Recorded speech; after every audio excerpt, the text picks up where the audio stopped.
Brian Smith, head women's volleyball coach at Millersville University.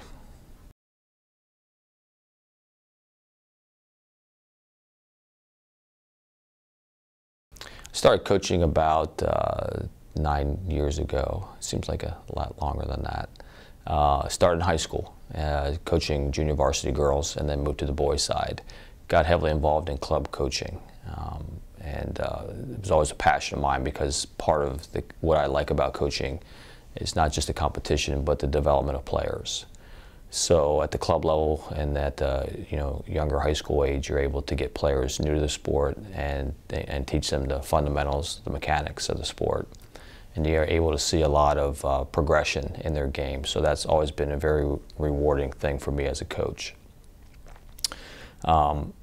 Coming to Millersville University, I started as the assistant coach and then became the interim and then the head coach in the program.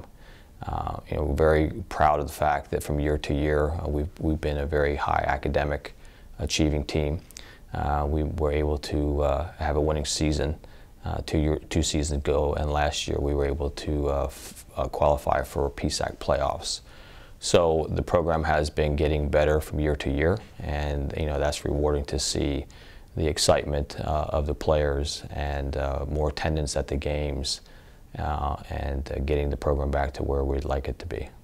Well, obviously, any college coach wants a talented athlete, so we certainly take a look at their athleticism, but I spend a lot of my time beyond that, considering our needs and then looking at the intangible qualities of the player. I want a player that already has a very strong work ethic. I want a player who shows leadership on the court, and I want a player who is a very good teammate. I'm not a big fan of drama.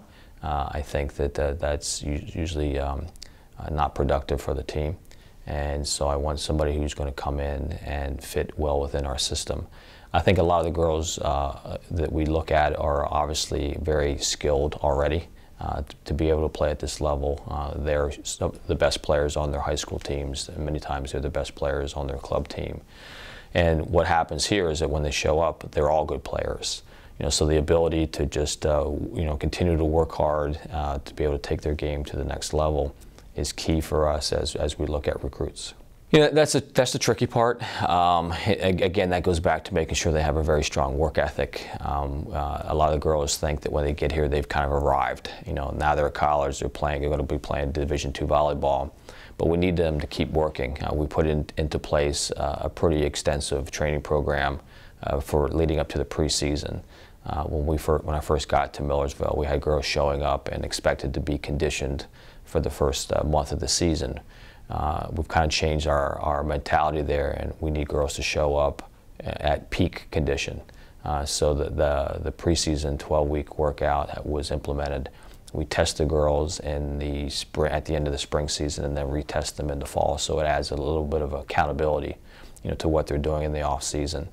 As far as skill development goes, it's hard to take players that do it a certain way and change that if they've done it a certain way for a number of years. What we try to do is add new skills to their tool belt, so to speak. We do a lot of that skills development in the off season or in the spring season. The focus in the competitive season is to really just kind of get them used to the system that we're running, and that could change from year to year depending on the types of players that we have out on the court. So it's really more systems training and learning how we function as a team when we compete.